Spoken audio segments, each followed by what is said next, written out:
Mesdames et messieurs, bonjour. Je suis le professeur Daniel Franck Idiata.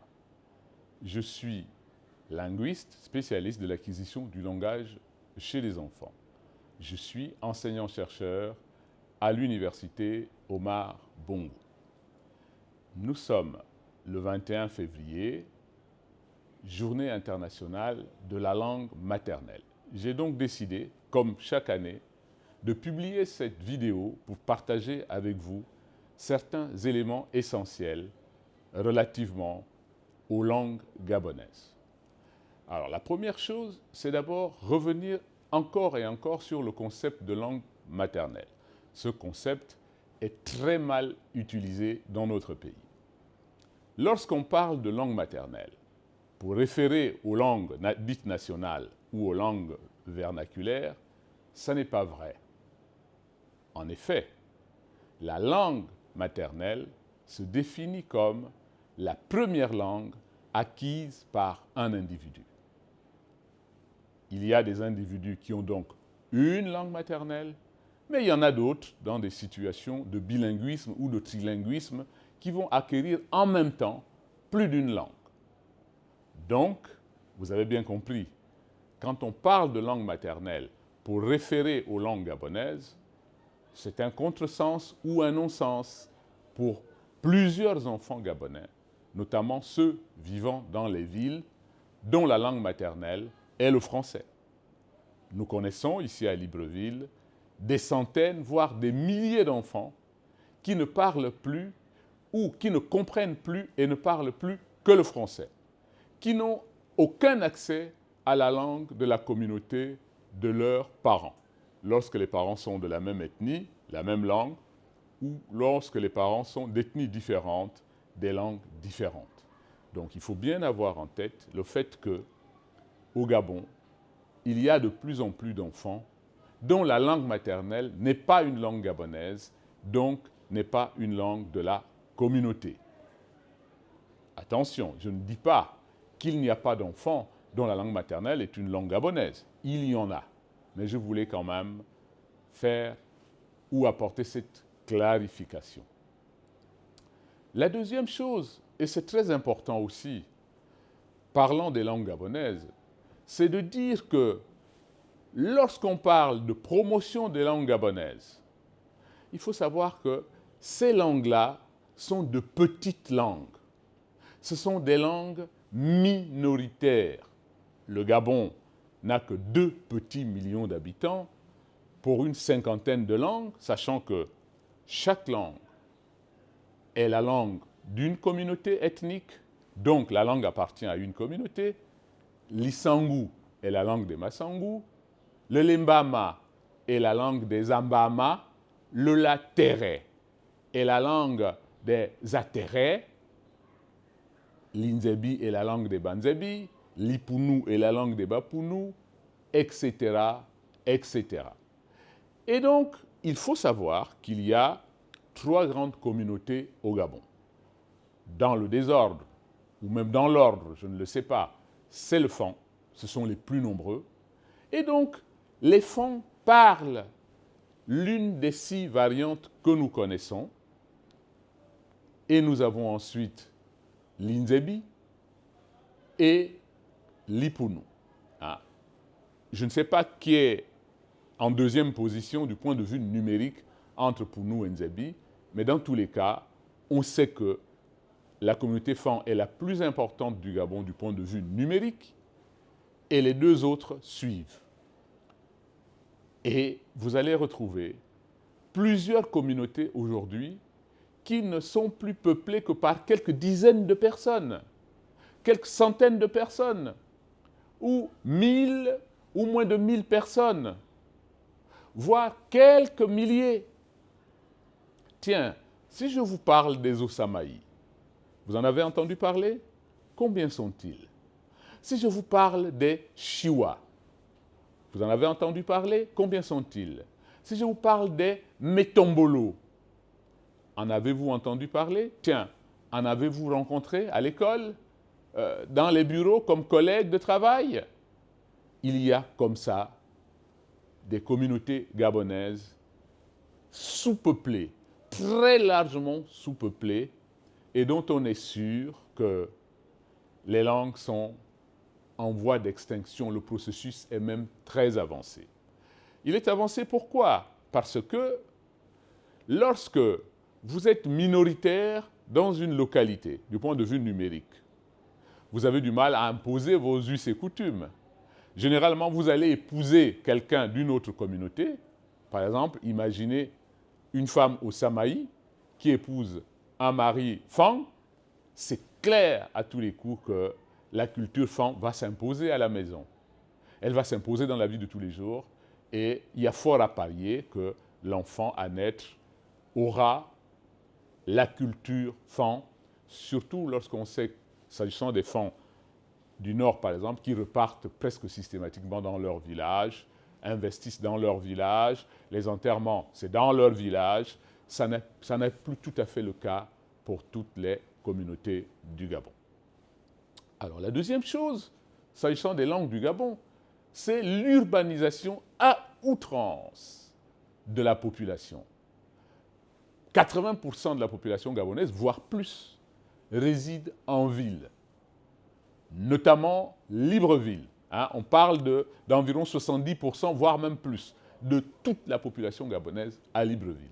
Et vous allez ajouter à cela les capitales provinciales comme Oyem, comme Port-Gentil, Franceville, Lambaréné et tout le reste. Donc, l'arrière-pays est de plus en plus abandonné par les populations qui migrent vers les villes. C'est l'exode rural, malheureusement. Or, les langues vernaculaires ne sont importantes en réalité que dans les villages, dans les zones d'implantation des différentes communautés. Parlant des Massangou, par exemple, permettez-moi de prendre l'exemple de ma communauté. Si nous partons à Ibunzi, à Mimongo, à Mbigou ou à Libamba, dans les villages des Massangou, on aura plus d'espoir de rencontrer justement un niveau de vitalité plus important de la langue. Les gens, quand ils se lèvent le matin, ils se saluent en Isangou. Les activités, c'est en Isangou. Ils vont à la plantation, entre eux. Ils vont chanter, danser. Toutes les activités quotidiennes seront majoritairement véhiculées en Isangou. Comparé alors avec Libreville, quelle est la place de l'Isangou dans la communication quotidienne des membres de la communauté à Libreville? Cette place est de plus en plus restreinte parce que malheureusement, dans une ville comme Libreville, la langue d'intégration et de communication principale, c'est le français.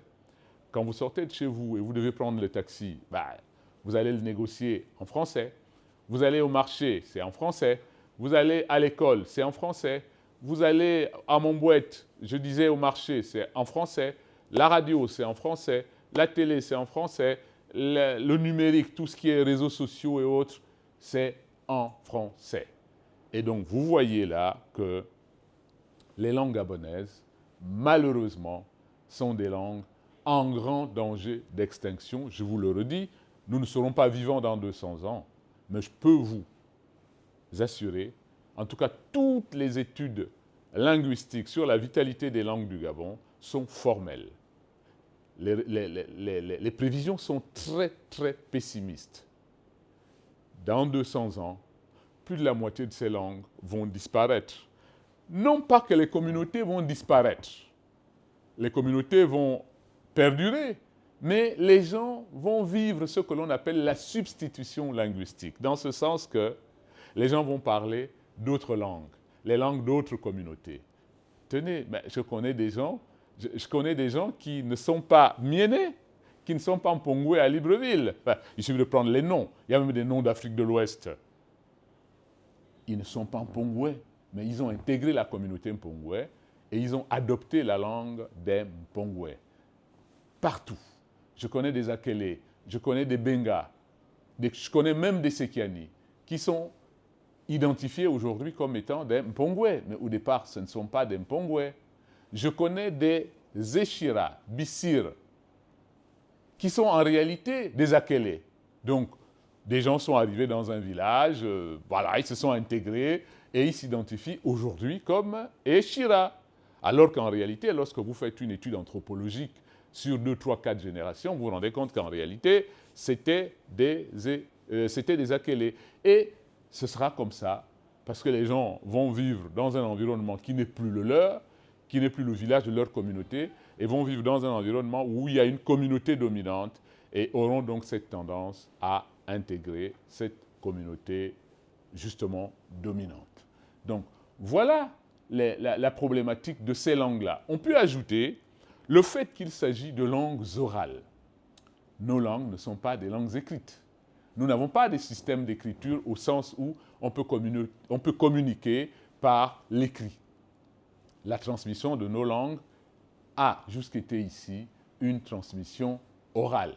Donc, ce qu'il y a lieu de faire pour espérer sauver ces langues, c'est d'abord soutenir tout le travail des linguistes. Les linguistes, notre boulot au quotidien, c'est justement de décrire les langues. Hein? On va décrire donc le système des sons, le système des phonèmes, on va décrire la morphologie de la langue, on va décrire la syntaxe de la langue. Et donc, on va avoir ici ce que Louis-Jean Calvet a appelé la documentation ou l'équipement de la langue, des éléments qui vont permettre donc de construire le système écrit de cette langue. À partir des travaux des linguistes, on va pouvoir produire tout type de documentation. Par exemple, des dictionnaires, par exemple, des livres de grammaire, par exemple, des livres de contes, tout type de littérature. Il y a même des langues dont il existe des bibles traduites dans ces langues-là. Donc, tous ces éléments-là, toute cette documentation-là, en plus, bien entendu, de tout type de films, de tout ce qui est audiovisuel et numérique, eh bien, ce sont des éléments qui vont permettre de sauver nos langues. Alors, je voudrais terminer avec un projet vieux comme le Gabon, le projet d'intégrer les langues à l'école. Et permettez-moi ici de saluer les nouvelles autorités gabonaises, notamment le président de la transition, dont c'est l'ambition. Et je voudrais aussi saluer Mme Camélia Ntoutoum Leclerc, ministre de l'Éducation nationale. Je sors là ce matin de l'atelier sur le projet d'intégration des langues nationales à l'école, au complexe scolaire d'Ali Bandeng. Le projet du président de la transition, le général de brigade, son Excellence Brice Clotaire Oligui, est ambitieux, mais il n'est pas nouveau. Hein? On en parle depuis les États généraux de 1983, on est revenu en 2010, quasiment chaque année, on parle d'intégrer les langues à l'école. Alors, on croise les doigts pour espérer que la nouvelle dynamique de notre pays va transformer l'essai. Mais alors, pour insérer les langues à l'école, on ne le fera pas par magie. Pour insérer les langues à l'école, la première chose à faire, c'est d'abord de définir une politique linguistique, c'est-à-dire redonner aux langues gabonaises l'importance que ces langues avaient avant 1960. Aujourd'hui, seul le français occupe quasiment toutes les fonctions, y compris la fonction suprême de langue officielle. Donc, il faut aujourd'hui prendre une politique linguistique pour redonner à nos langues la place que nous souhaitons. Ensuite, il faut avoir le courage de choisir des langues, au moins pour commencer, que l'on va insérer dans le système éducatif, soit comme matière ou carrément comme langue d'apprentissage. Il faut avoir ce courage-là. On peut commencer à se dire, prenons les langues numériquement fortes et dire aux autres, on attend un peu, on se calme, au moins pour permettre une expérimentation réussie, prenons des écoles pilotes, hein, au moins une par province, au moins une dans chaque capitale provinciale, et on choisit une langue. Ça ne va pas être compliqué, par exemple, pour le Wellington, ce sera le Fon. Hein. Ça va être un peu plus compliqué dans les provinces où il y a plusieurs communautés numériquement équivalentes. On peut dire que Tchibanga, c'est l'Ipunu. Bon, si on a choisi l'Ipunu à Tchibanga, Mouila, on devra choisir une autre langue. Lambaréné, une autre langue, et ainsi de suite. Et donc, pour ce faire, il va donc falloir immédiatement construire des curricula, des programmes de formation au pré-primaire, au primaire et au secondaire, préparer justement les ouvrages, les manuels d'éducation, comme c'est le cas pour le français aujourd'hui, et pouvoir bien entendu les imprimer en grande quantité. Et puis, il y a un élément important, c'est celui qui consiste à former des enseignants, c'est-à-dire ouvrir des postes à l'ENI pour l'école primaire et à l'ENS pour les collèges et lycées où on va former des enseignants de langue. Vous savez, au début des années 2000, ce projet avait été conduit à l'ENS où plusieurs compatriotes ont été formés pour être des enseignants de langue nationale. Et malheureusement, aujourd'hui, ils sont presque tous enseignants de français parce qu'on avait mis la charrue avant les bœufs. Donc, il s'agit aujourd'hui de construire patiemment, il ne faut pas se précipiter, patiemment le projet, étape par étape, et le lancer lorsque tous les éléments du dispositif seront prêts. À ce moment-là, on est à peu près sûr qu'on va permettre deux choses. La première, c'est qu'on va faire la promotion des langues et cultures gabonaises. La deuxième, c'est qu'on va amener les enfants à intégrer l'identité gabonaise par la langue, par les cultures gabonaises. Les enfants des différentes communautés vont donc, grâce à l'école, grâce aux médias, grâce au numérique, grâce aux réseaux sociaux, grâce aux applications, réintégrer les langues et cultures gabonaises. Les enfants fang vont apprendre à lire et à écrire le fang, à échanger via Internet, via Instagram, LinkedIn, etc. Tous les dispositifs actuels, la même chose pour les enfants Eshira, Apinji, les Bavia, bref, pour toutes les communautés du Gabon. Donc, on aura donc plus de chances de transmettre ces langues aux enfants. Et ces enfants les transmettront à leur tour à leurs enfants et ainsi de suite. Et c'est comme ça qu'on va espérer maintenir en vie nos langues et avec elles nos cultures. Quand on parle de développement durable et dire que les langues vont assumer un rôle pour le développement durable des pays, c'est de cette façon-là qu'il faut voir les choses parce qu'autrement, ça ne va être que des vœux pieux, autrement, ça ne va être que des mirages. Au moment où je vous parle, les détenteurs, les bibliothèques vivantes qui détiennent nos us et coutumes, qui détiennent nos langues, sont en train de mourir, malheureusement. Et les jeunes d'aujourd'hui, dans notre structuration scolaire d'aujourd'hui, qui est une structuration extravertie, ne voient plus que l'anglais, le chinois, le français, et n'envisagent plus leur vie que dans le mondialisme ou la mondialisation. Hélas, si on en reste là, nos langues ne seront pas capables d'assumer un quelconque rôle, nos cultures non plus, alors que nous avons des civilisations qui ont le même poids, qui ont la même valeur que les civilisations occidentales.